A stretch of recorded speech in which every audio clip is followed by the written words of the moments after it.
नमस्कार दोस्तों, आपका हमारे YouTube channel ML good knowledge में स्वागत है। आज हम आपके लिए लेके आए हैं इस वीडियो में हत्या और आपराधिक मानववध में अंतर। यह वीडियो LLB करने वाले स्टूडेंटों के लिए तो इम्पोर्टेंट है, साथ में ही आम नागरिक के लिए भी यह बहुत ही महत्वपूर्ण है। हर व्यक्ति को इसके बारे में पता होना आवश्यक है कि किसे हम हत्या कह सकते हैं और किसे आपराधिक मानववध कह सकते हैं। आपको बता दें कि इस वीडियो को देखने के बाद में आपको इनको जानने के लिए किसी अन्य वीडियो को देखने की आवश्यकता नहीं होगी। अतः इस वीडियो को ध्यान से देखें एवं कंपटीशन की तैयारी करने वाले स्टूडेंट्स, LLB करने वाले स्टूडेंटों के लिए यह बहुत ही इम्पोर्टेंट वीडियो है। उन्हें इस वीडियो को देखते समय अपने कॉपी पेन साथ में लेकर नोट्स बना लेने हैं ताकि आगे उनके काम आ सके। अतः इस वीडियो को देखने से पहले आपसे एक छोटी सी रिक्वेस्ट है, यदि आप हमारे चैनल पर नए हैं तो चैनल को सब्सक्राइब करें, लाइक करें एंड शेयर करें। साथ में बेल आइकन को दबाएं ताकि आपको हमारी वीडियो का नोटिफिकेशन मिलता रहे। चलते अपन वीडियो स्टार्ट करते हैं। हत्या और आपराधिक मानववध क्या होता है, सर्वप्रथम आपको बता दें कि भारतीय दंड संहिता की धारा 299 आपराधिक मानववध को और धारा 300 हत्या को परिभाषित करती है। आपको बता दें आईपीसी की सेक्शन 299 कल्पेबल होमिसाइड को डिफाइन करती है और धारा 300 हत्या यानी मर्डर को डिफाइन करती है। चलते देखते हैं कि धारा 299 क्या कहती है। आपराधिक मानववध यानी कि कल्पेबल होमिसाइड जो कोई मृत्यु कारित करने के आशय से या ऐसी शारीरिक क्षति कारित करने के आशय से जिससे मृत्यु कारित हो जाना संभाव्य हो, यह ज्ञान रखते हुए कि यह संभाव्य है कि वह उस कार्य से मृत्यु कारित कर दे, कोई कार्य करके मृत्यु कारित कर देता है, वह आपराधिक मानववध का अपराध करता है, यह कहा जाता है। अर्थात आपको पता चल गया होगा कि आपराधिक मानववध यानी कि कल्पेबल होमिसाइड किसे कहेंगे। यह हमें आईपीसी की धारा 299 बताती है कि कल्पेबल होमिसाइड किसे कहेंगे, किस अपराध को हम कल्पेबल होमिसाइड कह सकते हैं। देखते हैं आगे इसके क्या प्रावधान है, क्या इसकी सजा है, वो भी हम आगे देखते हैं। इस प्रकार आपराधिक मानववध के लिए निम्नलिखित तत्व है। किसी मानव की मृत्यु कारित करना, ऐसी मृत्यु किसी कार्य द्वारा कारित की गई हो। कार्य कैसा हो, कार्य मृत्यु कारित करने के आशय से या ऐसी शारीरिक क्षति कारित करने के आशय से जिसमें मृत्यु कारित होना संभाव्य हो, या इस ज्ञान से कि उस कार्य द्वारा मृत्यु कारित होना संभाव्य है किया गया हो। ऐसे काम या ऐसे तत्व, इनमें से किसी भी तत्व का किया जाना आपराधिक मानववध कहलाएगा। यानी कि आपराधिक मानववध में इन तत्वों का होना आवश्यक है। ये तत्व अगर मौजूद रहेंगे तो उसे हम ऐसे अपराध को आपराधिक मानववध कह सकते हैं या कहा जाता है उसको। आपराधिक मानववध के लिए दंड की व्यवस्था है।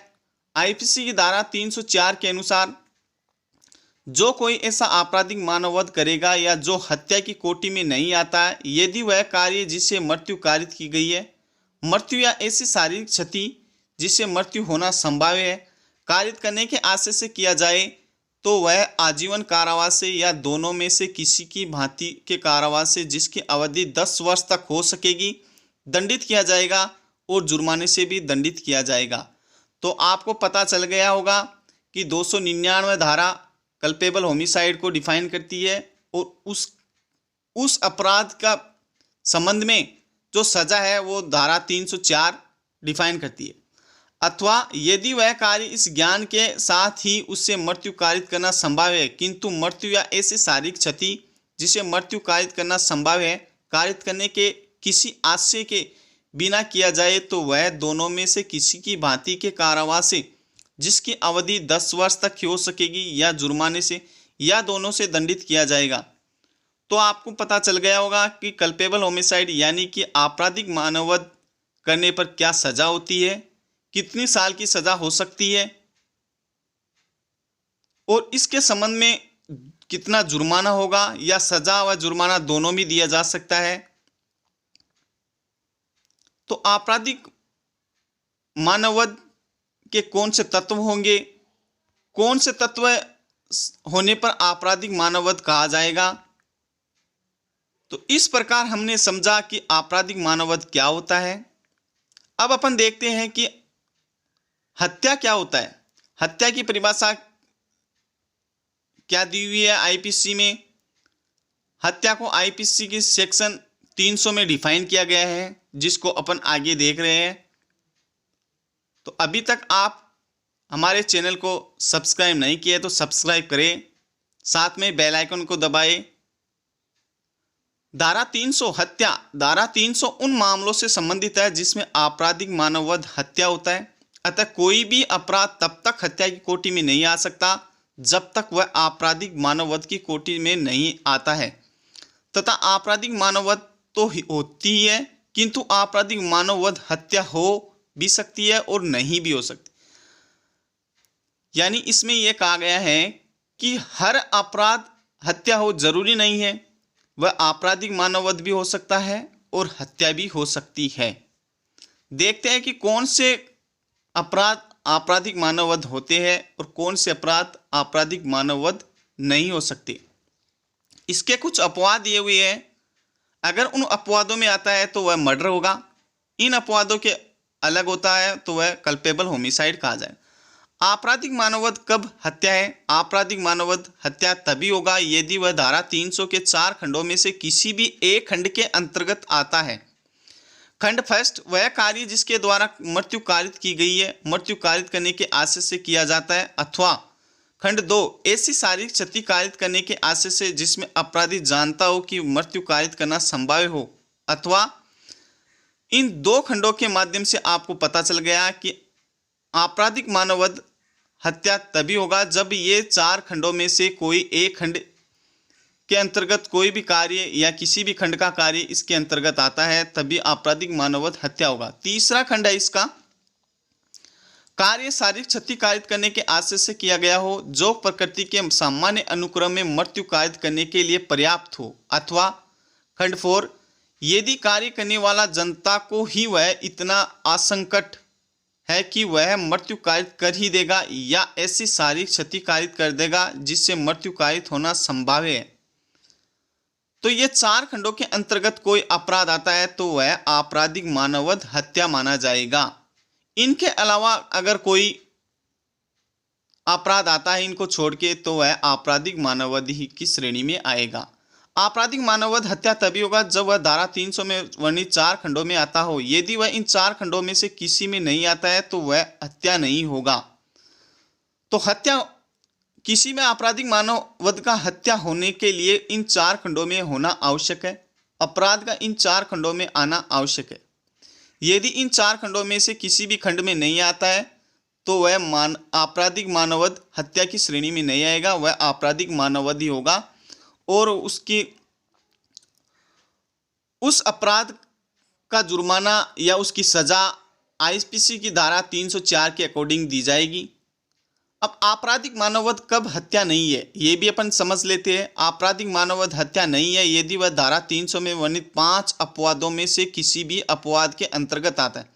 अपवाद फर्स्ट, आपराधिक मानववध हत्या नहीं है यदि अपराधी उस समय जबकि वह गंभीर और अचानक प्रकोपन से आत्म संयम की शक्ति से वंचित हो, उस व्यक्ति की जिसने कि वह प्रकोपन दिया है मृत्यु कारित करे या किसी अन्य व्यक्ति की मृत्यु भूल या दुर्घटनावश कारित करे तो आपराधिक मानववध हत्या नहीं है यदि वह धारा 300 में वर्णित 5 अपवादों में से किसी भी अपवाद के अंतर्गत आता है। तो ऐसा कार्य या ऐसा अपराध आपराधिक मानववध माना जाएगा, उसको हत्या नहीं माना जाएगा। परंतु प्रकोपन किसी व्यक्ति का वध करने या अपहानि करने के लिए अपराधी द्वारा प्रति हेतु के रूप में इप्सित न हो या स्वेच्छा प्रकोपित न हो।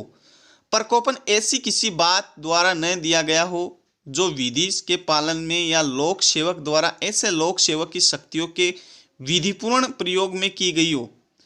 प्रकोपन किसी ऐसी बात द्वारा न दिया गया हो जो प्राइवेट प्रतिरक्षा के अधिकार के विधिपूर्ण प्रयोग में की गई हो। अपवाद 2 में देखते हैं क्या है। यदि अपराधी शरीर या संपत्ति की प्राइवेट प्रतिरक्षा के अधिकार को सद्भावनापूर्वक प्रयोग में लाते हुए विधि द्वारा दी गई शक्ति का अतिक्रमण कर दे और वह पूर्व चिंतन बिना और ऐसी प्रतिरक्षा के प्रयोजन से जितनी अपहानि करना आवश्यक हो उसे अधिक अपहानि करने के आशय के बिना उस व्यक्ति की मृत्यु कायद कर दे जिसके विरुद्ध वह प्रतिरक्षा का ऐसा अधिकार प्रयोग में ला रहा हो, तो ऐसी दशा में भी उसको कल्पेबल होमिसाइड माना जाएगा, हत्या नहीं माना जाएगा। अपवाद 3, यदि अपराधी ऐसा लोक सेवक होते हुए या ऐसे लोक सेवक को मदद देते हुए जो लोकमान्य की अग्रसरता में कार्य कर रहा है उसे विधि द्वारा दी गई शक्ति से आगे बढ़ जाए और कोई ऐसा कार्य करके जिसे वह विधिपूर्ण हो, ऐसे लोक सेवक के नाते उसके कर्तव्य से सम्यक निर्वहन के लिए आवश्यक होने का सद्भावनापूर्वक विश्वास करता है और उस व्यक्ति के प्रति जिसकी मृत्यु कायद की गई है विमनस्य के बिना करता है, तो ऐसे अपराध अपवादों में आएंगे।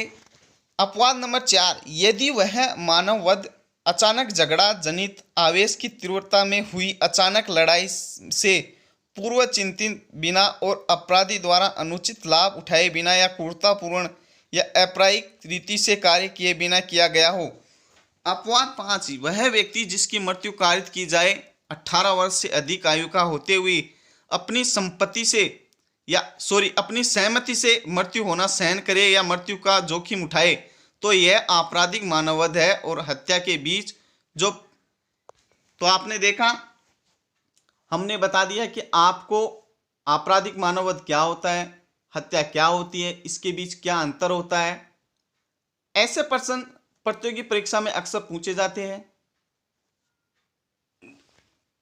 तो इस वीडियो को आप ध्यान से देखें ताकि आप समझ सके कि कौन सा अपराध कल्पेबल होमिसाइड है, कौन सा मर्डर है, आप इसमें अंतर कर सको। अब अपन देखते हैं कि हत्या यानी कि हत्या की जो सजा है उसका प्रावधान कहाँ किया गया है, किस धारा के में किया गया है। हत्या के लिए दंड धारा 302 आईपीसी के अनुसार जो कोई हत्या करेगा वह मृत्यु या आजीवन कारावास से दंडित किया जाएगा और जुर्माने से भी दंडित होगा। अर्थात हत्या करने वाले अपराधी को धारा 302 के अनुसार सजा दी जाएगी जिसमें मृत्यु या आजीवन कारावास या जुर्माने दोनों से दंडित किया जा सकता है। तो हमने देखा कि हत्या क्या है, किस अपराध को हम हत्या कहेंगे, किस अपराध को हम कल्पेबल होमिसाइड यानी कि आपराधिक मानववध कहा जाएगा। आपराधिक मानववध के दंड का प्रावधान आईपीसी में कहाँ किया गया है, हत्या का प्रावधान कहाँ किया गया है, आपराधिक मानववध में कितनी सजा का प्रावधान किया गया है, साथ में उसमें जुर्माने का कितना प्रावधान किया गया है। हत्या के संबंध में हम देखेंगे, हमने देखा कि उसके संबंध में किस सेक्शन में जुर्माना दिया गया है या जुर्माने के संबंध में प्रावधान किया गया है, कितना जुर्माना है, कितनी सजा है, ये हमने देखा। तो हमने देखा इस वीडियो में हत्या और आपराधिक मानववध, हत्या एवं आपराधिक मानववध में जितना हो सके हमने आपको प्रोवाइड करवा दिया है, जितना अंतर हो सके हमने आपको प्रोवाइड करवा दिया है। इस वीडियो को देखने के बाद में आपको पूरी तरह समझ में आ गया होगा कि किस अपराध को हम हत्या कहेंगे, किस अपराध को हम मानववध कहेंगे।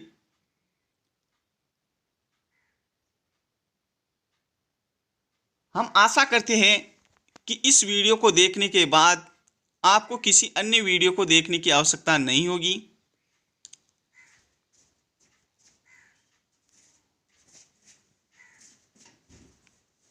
तो ऐसे ही वीडियो को देखने के लिए आप हमारे चैनल को लाइक करें, शेयर करें एंड सब्सक्राइब करें।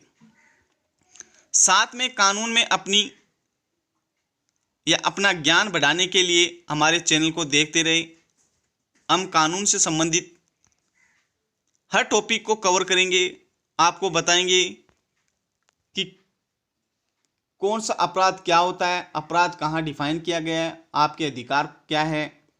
अगला हम टॉपिक लेके आएंगे आपके लिए मौलिक अधिकार, जिसको प्रत्येक नागरिकों को दिया गया है कानून द्वारा।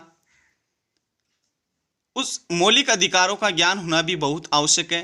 अतः आपसे फिर से रिक्वेस्ट है, यदि आपने अभी तक हमारे चैनल को सब्सक्राइब नहीं किया है तो सब्सक्राइब कर दे, साथ में बेल आइकन को दबा दे ताकि आपको हमारे वीडियो का नोटिफिकेशन सबसे पहले मिलता रहे और आप ऐसे वीडियो देखते रहे ताकि आप अपने कानून के संबंध में अपने नॉलेज को बढ़ा सके। तो अगले वीडियो में मिलते हैं। धन्यवाद, थैंक यू, जय हिंद, जय भारत।